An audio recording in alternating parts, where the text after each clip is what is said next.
दोस्तों, हमारा पहला प्रश्न है, किस संगठन ने भारत का पहला इलेक्ट्रॉनिक वाहन सूचकांक लॉन्च किया? तो नेशनल स्टॉक एक्सचेंज ने। भारतीय नेशनल स्टॉक एक्सचेंज की सहायक कंपनी एनएसई इंडिसेस लिमिटेड ने भारत का पहला इलेक्ट्रॉनिक वाहन सूचकांक लॉन्च किया है, जिसे निफ्टी ईवी और न्यू एज ऑटोमोटिव इंडेक्स कहा जाता है। इसमें मुख्य बात यह है कि इस सूचकांक का आधार तिथि 2 अप्रैल 2018 तथा इसका आधार मूल्य 1000 रुपये होगा। हमारा अगला प्रश्न है कि किस देश ने विश्व का पहला लकड़ी का उपग्रह विकसित किया है? तो लकड़ी का उपग्रह विकसित करने वाला देश है जापान। तो नासा और Japan aerospace exploration agency JAXA के सहयोग से दुनिया का पहला लकड़ी का उपग्रह, जिसे लिग्नोसैट प्रोब कहा जाता है, लॉन्च के लिए तैयार है। इस अभिनव पहल का उद्देश्य स्थिरता को प्राथमिकता देकर अंतरिक्ष उड़ान संचालन में क्रांति लाना है। हमारा अगला और महत्वपूर्ण प्रश्न है, विश्व पशु स्वास्थ्य संगठन WOAH के महानिदेशक के रूप में किसे चुना गया है? तो इसका राइट आंसर होगा ए, डॉक्टर इमैनुएल सोवेरन। तो विश्व पशु स्वास्थ्य संगठन ने अपने 91वें सत्र के दौरान डॉक्टर इमैनुएल सोवेरन को नए महानिदेशक के रूप में चुना। उनका कार्यकाल 2024 से 2029 तक रहने वाला है।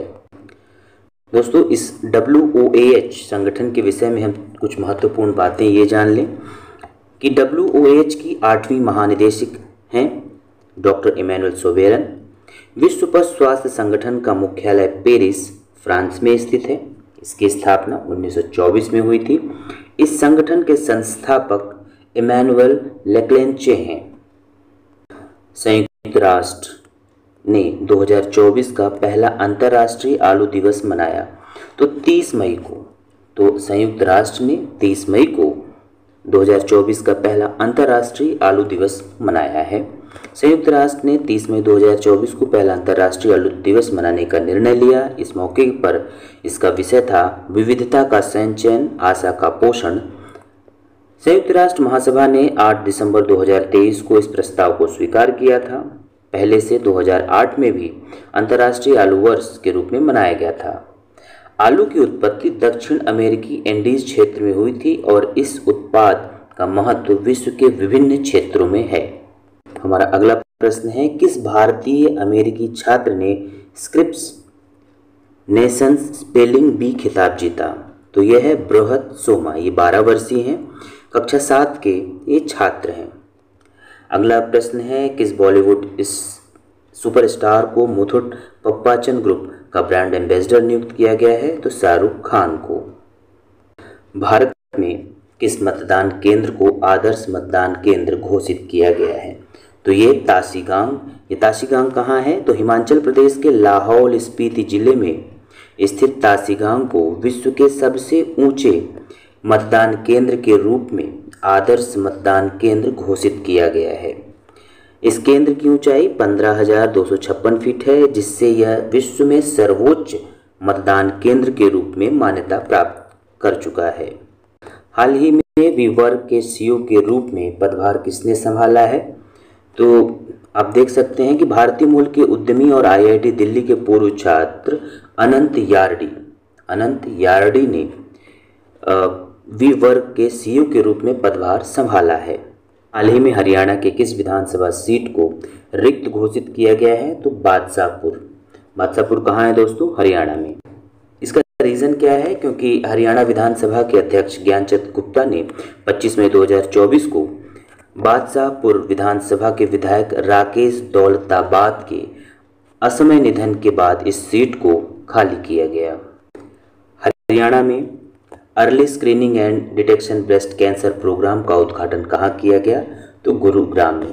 हरियाणा के मुख्यमंत्री श्री मनोहर लाल खट्टर ने गुरुग्राम में early screening and detection breast cancer programme का उद्घाटन किया। यह प्रोग्राम देश का पहला ऐसा पहल है या प्रोग्राम है जहां टेक्स्ट बेस्ड एग्जामिनेशन तकनीक का इस्तेमाल किया जाएगा। मुख्यमंत्री खट्टर ने अपने साथीदारों के साथ मिलकर इस कार्यक्रम को संबोधित किया और इसका महत्व बताया। हरियाणा के प्रत्येक नागरिक को अब किस योजना के तहत 5 लाख तक की फ्री इलाज करवा सकते हैं? तो हरियाणा के मुख्यमंत्री मनोहर लाल खट्टर ने चिरायु हरियाणा योजना के अंतर्गत 10 दिसंबर को 10 लाख लाभार्थियों को नए चिरायु कार्ड वितरित करने का ऐलान किया। विश्व साइकिल दिवस हर साल 3 जून को मनाया जाता है। किस वर्ष न्यूयॉर्क में संयुक्त राष्ट्र महासभा ने पहला विश्व साइकिल दिवस मनाया था? तो ये वर्ष 2018 में। तो विश्व साइकिल दिवस को हर साल 3 जून को मनाया जाता है। इस दिन को पहली बार 2018 में न्यूयॉर्क में संयुक्त राष्ट्र महासभा ने मनाया था। अगला महत्वपूर्ण प्रश्न है कि पाकिस्तानी सेना में अल्पसंख्यक समुदाय से आने वाली पहली महिला ब्रिगेडियर का नाम? तो हेलेन मैरी रॉबर्ट्स ने पाकिस्तानी सेना में अल्पसंख्यक समुदाय से आने वाली पहली महिला ब्रिगेडियर के रूप में महत्वपूर्ण पद पर पदोन्नति प्राप्त की है। कांडला में दीनदयाल बंदरगाह प्राधिकरण का अध्यक्ष किसे नियुक्त किया गया है? तो सुशील कुमार सिंह जी को। तो सुशील कुमार सिंह को दीनदयाल बंदरगाह प्राधिकरण का अध्यक्ष नियुक्त किया गया है। अगला प्रश्न है किस प्रदेश में ये व्यवस्था लागू की गई है? महिलाओं के लिए मासिक धर्म अवकाश शुरू करने वाला भारत का पहला उच्च न्यायालय कौन है? तो ये सिक्किम उच्च न्यायालय है, जहां महिलाओं के लिए मासिक धर्म अवकाश का पहल शुरू किया गया है। हमारा अगला प्रश्न है बॉर्न इंटरनेशनल टूर्नामेंट में खिताब जीतने वाले भारतीय शटलर का नाम क्या है?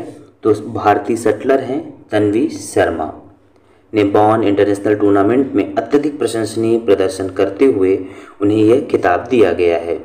अगला प्रश्न है उस संस्था का क्या नाम है जहां मेजर जनरल हर्ष छिब्बर ने जून 2024 में कमांडेंट का पदभार संभाला था? तो रक्षा प्रबंधन कॉलेज।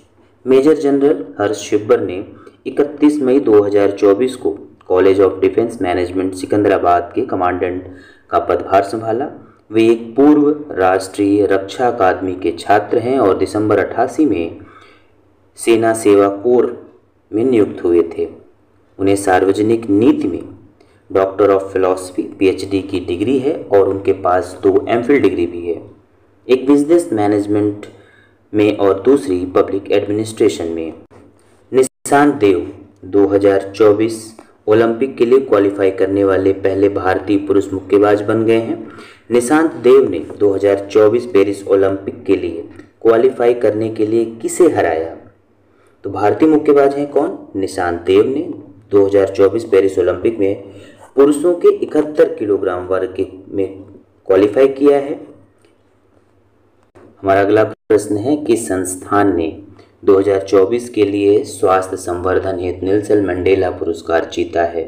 तो NIMHANS बेंगलुरु, भारत के बेंगलुरु स्थित राष्ट्रीय मानसिक स्वास्थ्य तंत्रिका विज्ञान संस्थान ने 2024 के लिए स्वास्थ्य संवर्धन के लिए विश्व स्वास्थ्य संगठन के नेल्सन मंडेला पुरस्कार से सम्मानित किया गया। यह प्रतिष्ठित पुरस्कार उन व्यक्तियों, संस्थाओं एवं संगठनों को दिया जाता है जिन्होंने स्वास्थ्य संवर्धन में उल्लेखनीय योगदान दिया हो। NIMHANS को 31 मई को जिनेवा में आयोजित 77वीं विश्व स्वास्थ्य सभा में यह पुरस्कार प्रदान किया गया। अगला प्रश्न हमारा है, ये भी हाल ही में हमने प्रश्न देखा है कि पेरिस में होने वाले गेम्स का कोटा हासिल करने वाले पहले भारतीय पुरुष मुक्केबाज कौन है? निशांत देव। इन्होंने किसे हराया है? तो उन्होंने मोल्दोवा के वासिल सेबोटारी को पराजित करके प्रथम स्थान हासिल किया है। हमारा अगला प्रश्न है, हरियाणा राज्य की किस पार्टी, यहाँ पे पार्टी होगा दोस्तों, पार्टी पर चुनाव चिन्ह छीनने की संभावना हाल ही में बढ़ी है? तो इनेलो। तो हरियाणा में राजनीतिक दलों के सफर में इनेलो के लिए कई मुश्किलें आई हैं। पूर्व उप प्रधानमंत्री चौधरी देवीलाल द्वारा आरंभ की गई इस पार्टी को खत्म होने का खतरा है। 2018 में चौटाला परिवार के बिखरने से इनेलो को काफ़ी बड़ा झटका लगा। हमारा अगला प्रश्न है, ICC ODI player of the year 2023 का पुरस्कार किसे दिया गया? तो विराट कोहली को। विराट कोहली ने 2023 में ICC ODI player of the year का पुरस्कार प्राप्त किया। आईसीसी पुरुष ODI team of the year में भारत का नाम लिया गया। कोहली ने 27 एक दिवसीय मैचों में 72.47 की औसत और 99.13 के स्ट्राइक रेट से 1377 रन बनाए। वे 24 पारियों में 6 शतक और 8 अर्धशतक बनाए, जिसमें उनका सर्वोच्च स्कोर 166 रन नाबाद रहा। कोहली ने भारत की एशिया कप 2023 जीत में महत्वपूर्ण भूमिका निभाई, विशेष रूप से पाकिस्तान के खिलाफ 94 गेंदों पर नाबाद 122 रन। तो बहुत ही महत्वपूर्ण क्वेश्चन है दोस्तों, इम्पॉर्टेंट है, इसे आप जरूर पढ़ लीजिएगा, याद करिएगा कि ICC ODI player of the year Virat Kohli बने हैं। राष्ट्रीय चुनाव संस्थान की हालिया घोषणा के अनुसार मेक्सिको की पहली महिला राष्ट्रपति कौन बनी है? तो क्लाउडिया शिनबाम ने मेक्सिको की पहली महिला राष्ट्रपति बनने का सफल प्रयास किया। सबसे महत्वपूर्ण बात यह है दोस्तों कि ये मेक्सिको के 200 साल के इतिहास में पहली महिला राष्ट्रपति हैं शिनबाम। जून 2024 में राष्ट्रीय मानवाधिकार आयोग एनएचआरसी के कार्यवाहक अध्यक्ष के रूप में किसे नियुक्त किया गया है? तो विजया भारती सयानी जी को। एनएचआरसी की सदस्य विजया भारती सयानी को अध्यक्ष नियुक्त किया गया है। गृह मंत्रालय ने एनएचआरसी के लिए कार्यवाहक अध्यक्ष की नियुक्ति के संबंध में अधिसूचना जारी की है। सयानी को 2 जून 2024 से प्रभावी होने वाले अध्यक्ष के रूप में नियुक्त किया गया है। यह नियुक्ति मानव अधिकार संरक्षण अधिनियम 1993 की धारा 7(a) के अंतर्गत की गई है। सयानी पिछले वर्ष 28 दिसंबर को एनएचआरसी के सदस्य के रूप में शामिल हुई थी। वह नए अध्यक्ष की नियुक्त होने तक कार्यवाहक अध्यक्ष के रूप में कार्य करेंगे। इम्पोर्टेंट प्रश्न है, रियल मैड्रिड ने फाइनल में किस टीम को हराकर अपना रिकॉर्ड 15वां चैंपियंस लीग खिताब जीता है? तो बोरुसिया डॉर्टमंड। रियल मैड्रिड ने वेम्बली स्टेडियम में बोरुसिया डॉर्टमुंड को 2-0 से हराकर 15वां यूएफए चैंपियंस लीग खिताब जीता। दोस्तों, हाल ही में किस भारतीय खिलाड़ी ने क्रिकेट के सभी प्रारूपों से संन्यास लेने की घोषणा की है? तो ये हैं दिनेश कार्तिक। विश्व तंबाकू निषेध दिवस 2024 पर तंबाकू नियंत्रण के लिए ब्रांड एम्बेसडर किसे नामित किया गया है? तो पीवी सिंधु को। अगला प्रश्न है, बहुराष्ट्रीय वायुसेना अभ्यास रेड फ्लैग कहाँ आयोजित किया जा रहा है? अलास्का में। भारतीय वायुसेना आईएएफ अलास्का में 16 दिवसीय बहुराष्ट्रीय अभ्यास रेड फ्लैग 2024 में शामिल हो रही है। दोस्तों, ये महत्वपूर्ण प्रश्न होते हैं, जितने भी अभ्यास हैं सेना के अभ्यास, उनसे प्रश्न अवश्य बनते हैं, तो इसे आप जरूर देखिएगा। अगला प्रश्न है, पर्वतारोही नरेंद्र यादव नॉर्थ अमेरिका की सबसे ऊंची चोटी द माउंट देनाली की फास्टेस्ट चढ़ाई करने वाले हैं। नरेंद्र किस जिले से संबंधित हैं? तो ये रेवाड़ी से संबंधित हैं। हमारा अगला प्रश्न है, राज्य सरकार द्वारा प्रदेश में सतत विकास के लिए कितने हजार करोड़ की हरियाणा स्वच्छ वायु परियोजना तैयार की जा रही है? तो 10,000 करोड़ की। हमारा अगला प्रश्न है, सरकारी नौकरियों में सामाजिक आर्थिक मानदंड किस आधार पर असंवैधानिक करार दिया है? तो 14, 15, 16, अनुच्छेद 14, अनुच्छेद 15 और अनुच्छेद 16, इन सभी आधारों पर। तो हाल ही में पंजाब और हरियाणा उच्च न्यायालय ने हरियाणा सरकार द्वारा राज्य सरकार की नौकरियों में कुछ वर्गों के उम्मीदवारों को अतिरिक्त अंक देने के लिए निर्धारित सामाजिक आर्थिक मानदंड को असंवैधानिक घोषित कर खारिज कर दिया। न्यायालय ने अपने फैसले में कहा है कि यह मानदंड भारतीय संविधान के अनुच्छेद 14, 15 और 16 का उल्लंघन करता है।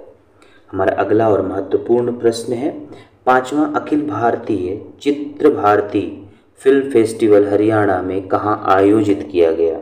तो भारतीय चित्र साधना के 5वें चित्र भारती फिल्म महोत्सव की तिथियों की घोषणा की। यह महोत्सव 23 से 25 फरवरी 2024 को हरियाणा के पंचकुला में आयोजित किया गया था। अगला प्रश्न क्रिकेट से है, 39 वर्षीय पूर्व भारतीय बल्लेबाज और डैश के मात्र विश्व कप खिलाड़ी केदार जाधव ने क्रिकेट के सभी रूपों से संन्यास की घोषणा की है। तो ये कहाँ से संबंधित हैं? तो ये पुणे से संबंधित हैं। 23-24 अभियान के लिए UEFA champions league player of the season किसे नामित किया गया है? विनीसियस जूनियर को। डैश किस अभिनेत्री को न्यूयॉर्क इंडियन फिल्म फेस्टिवल 2024 में मिसेज में, मूवी का नाम है मिसेज में, उनकी भूमिका के लिए सर्वश्रेष्ठ अभिनेत्री का पुरस्कार दिया गया? तो ये हैं सान्या मल्होत्रा। हाल ही में 35 वर्ष के कैरियर के बाद संयुक्त राष्ट्र में भारत के स्थायी प्रतिनिधि के रूप में कौन सेवानिवृत्त हुए? तो रुचिरा कंबोज। तो वरिष्ठ राजनयिक रुचिरा कंबोज, जो संयुक्त राष्ट्र में भारतीय राजदूत बनने वाली पहली महिला बनी, ने 1 जून को लगभग 4 दशक के शानदार करियर के बाद सेवानिवृत्ति की घोषणा की। अगला और महत्वपूर्ण सवाल पर्यावरण से संबंधित। विश्व पर्यावरण दिवस 2024 का मेजबान देश कौन रहा? तो सऊदी अरब। विश्व पर्यावरण दिवस 2024 की थीम थी हमारी भूमि। इसका मुख्य ध्यान भूमि बहाली, मरुस्थलीकरण और सूखे पर है।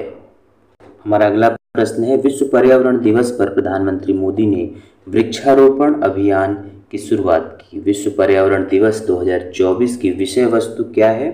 Land restoration, desertification and drought resilience. प्रत्येक साल 5 जून को विश्व पर्यावरण दिवस मनाया जाता है। इस दिन का महत्व प्रकृति के संरक्षण और प्रदूषण के खिलाफ जागरूकता बढ़ाना है। अगला प्रश्न है, निवेशकों को अपने व्यक्तिगत वित्त का प्रबंधन करने में मदद करने के लिए सेबी द्वारा लॉन्च किए गए ऐप का नाम क्या है? तो सारथी 2.0।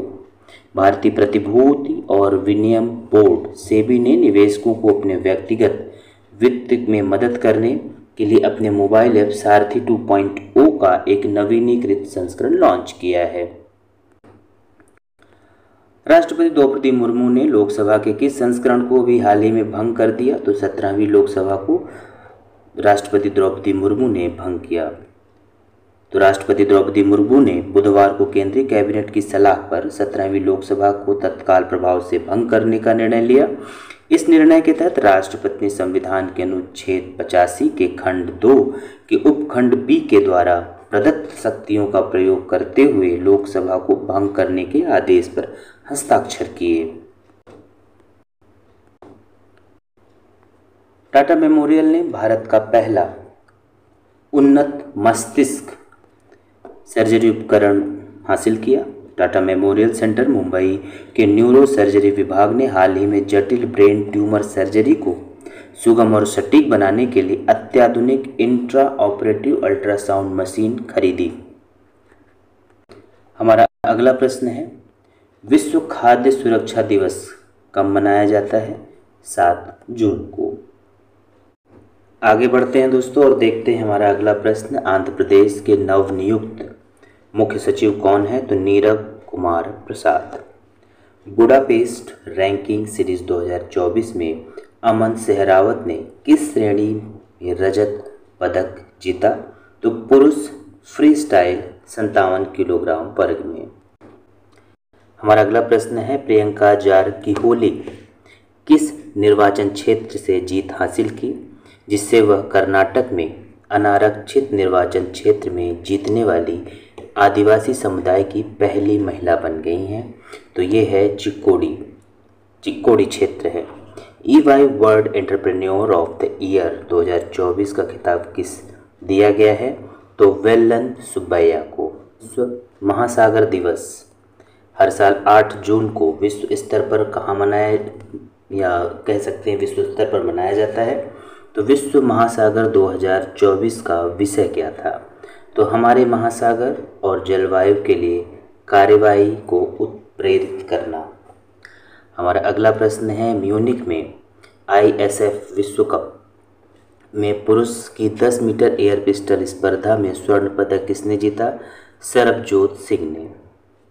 विश्व ब्रेन ट्यूमर दिवस कब मनाया जाता है? तो विश्व ब्रेन ट्यूमर दिवस 8 जून को मनाया जाता है। अगला प्रश्न है, किस कंपनी ने स्टारफिश रॉकेट का चौथा परीक्षण मिशन संचालित किया जो पुनः प्रवेश के बाद डेमो लैंडिंग में सफल रहा स्पेस एक्स के द्वारा। स्पेस एक्स के मालिक एलन मस्क हैं। नरेंद्र मोदी ने लगातार 30 बार प्रधानमंत्री चुने जाने के बाद किस भारतीय प्रधानमंत्री के रिकॉर्ड की बराबरी कर ली है? तो पंडित जवाहरलाल नेहरू की। अगला प्रश्न है ईगा स्वियाटेक ने लगातार कितनी बार फ्रेंच ओपन महिला एकल खिताब जीता है? तो ये लगातार तीसरी बार है। किस संगठन को द एशियन बैंकर से best conduct of business regulator पुरस्कार मिला है? तो ये सेबी के द्वारा। अल्टीमेट फाइटिंग चैंपियनशिप UFC में मुकाबला जीतने वाली पहले भारतीय पूजा तोमर बनी है। पूजा तोमर ने UFC में भारतीय फाइटर के रूप में एक इतिहास बनाया। अगला टेनिस से संबंधित है। अखिल भारतीय टेनिस संघ AITA ने किन दो व्यक्तियों को दिलीप बोस आजीवन उपलब्धि पुरस्कार से सम्मानित किया है? तो ये है नरसिंह और रोहिणी लोखंडे जी को। अखिल भारतीय टेनिस संघ ने कोच नरसिंह को आजीवन उपलब्धि के लिए दिलीप बोस पुरस्कार देने की घोषणा की। पहला पुरस्कार 69 वर्षीय रोहिणी लोखंडे को दिया जाएगा, जो युवावस्था में कोचिंग में आने से पहले किरण बेदी, निरुपमा माकंड, सुशांत दास और उदय कुमार के साथ राष्ट्रीय टीम की सदस्य थी। ऑल इंडिया टेनिस एसोसिएशन ने 2002 में दिलीप बोस के नाम पर आजीवन उपलब्धि पुरस्कार की शुरुआत की थी। अगला प्रश्न है कि बिस्लेरी इंटरनेशनल के बिस्लेरी लिमोनाटा के हैशटैग डबल द चिल अभियान का ब्रांड एम्बेसडर किसे बनाया गया है या कौन होगा? तो आदित्य राय कपूर। 1 जुलाई से PNB MetLife India insurance के प्रबंध निदेशक और मुख्य कार्यकारी अधिकारी के रूप में किसे नियुक्त किया गया है? समीर बंसल। अगला प्रश्न है भारतीय पुरुष राष्ट्रीय बास्केटबॉल टीम के मुख्य कोच के रूप में किसे पुनः नियुक्त किया गया है? तो स्कॉट फ्लेमिंग को। अगला प्रश्न है अंतर्राष्ट्रीय डिजिटल शिक्षक ओलंपियाड 2024 में रैंक 1 किसने हासिल किया? तो सुश्री शिल्पी अग्रवाल जी ने। लखनऊ के सिटी मॉन्टेसरी स्कूल की शिक्षिका सुश्री शिल्पी अग्रवाल ने हाल ही में अंतर्राष्ट्रीय डिजिटल टीचर्स ओलंपियाड में रैंक 1 हासिल किया। हमारा अगला प्रश्न नीति आयोग से है कि नीति आयोग में निदेशक के रूप में किसे नियुक्त किया गया है? तो आशीष कुमार दास जी को। अगला प्रश्न है किस कंपनी ने ऊर्जा CSR और स्थिरता के लिए कलिंगा उत्कृष्टता पुरस्कार जीता? तो महानदी कोलफील्ड लिमिटेड ने। वर्ल्ड लीग ऑफ फाइटर्स में गोल्डन टिकट जीतने वाले पहले भारतीय कौन बने हैं? सूर्य सागर। अगला प्रश्न है हमारा जून 2024 तक federation of Indian chambers of commerce and industries के फिक्की के नए महानिदेशक के रूप में किसे नियुक्त किया गया है? तो ज्योति विज को। भारतीय वाणिज्य और उद्योग महासंघ फिक्की ने अपना महानिदेशक ज्योति विज को नियुक्त किया। ज्योति विज फिलहाल में फिक्की में अतिरिक्त महानिदेशक के पद पर कार्यरत हैं। और अगला प्रश्न है जून 2024 को ऑक्सफोर्ड विश्वविद्यालय द्वारा भारत को लौटाई जा रही मूर्ति किस संत की है? तो संत तिरुमंकाई आलवार जी की। आंध्र प्रदेश के मुख्यमंत्री के रूप में किसने शपथ ली है? तो N. चंद्रबाबू नायडू ने। आंध्र प्रदेश के पूर्व मुख्यमंत्री N. चंद्रबाबू नायडू ने चौथी बार आंध्र प्रदेश के मुख्यमंत्री के रूप में शपथ ली। हमारा अगला प्रश्न है उड़ीसा के नए मुख्यमंत्री कौन हुए हैं? तो मोहन चरण मांझी उड़ीसा के नए मुख्यमंत्री नियुक्त हुए। अगला प्रश्न है हाल ही में भारतीय नौसेना की पहली महिला हेलीकॉप्टर पायलट कौन बनी है? तो अनामिका बी राजीव। अगला प्रश्न है हाल ही में प्रेम सिंह तमांग किस हिमालयी राज्य के मुख्यमंत्री बने हैं? तो सिक्किम के। अगला प्रश्न है हाल ही में किस देश ने अपनी नई डीप स्टैंड ऑफ लंबी दूरी की हवा से प्रेक्षित बैलिस्टिक मिसाइल एयरलोरा का अनावरण किया? इजराइल ने। हमारा अगला प्रश्न है मई 2024 में निम्नलिखित में से किसे अगला सेनाध्यक्ष नियुक्त किया गया है? तो उपेंद्र द्विवेदी को। अगला प्रश्न है, अजीत डोभाल को लगातार किस कार्यकाल के लिए राष्ट्रीय सुरक्षा सलाहकार नियुक्त किया गया है? तो ये उनका लगातार तीसरा टर्म है। किस देश ने रूस के नेतृत्व वाले सामूहिक सुरक्षा संधि संगठन CSTO को छोड़ने की घोषणा की? आर्मेनिया ने। तो दोस्तों ये रहे हमारे कुछ महत्वपूर्ण करंट अफेयर। आशा करते हैं आपको पसंद आएंगे। प्लीज़ चैनल को सब्सक्राइब करें, लाइक करें। धन्यवाद।